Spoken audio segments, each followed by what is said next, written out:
everyone. Good morning, classmates.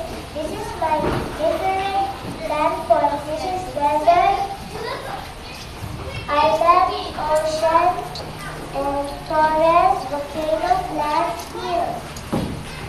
And that's all. Thank you. Ang kagubatan. Ang kagubatan ay ating alagaan. Tubig at pagkain, ito'y pinagkukunan. Taong hayop, maging mga halaman, sa kanya lahat, nakikinabang.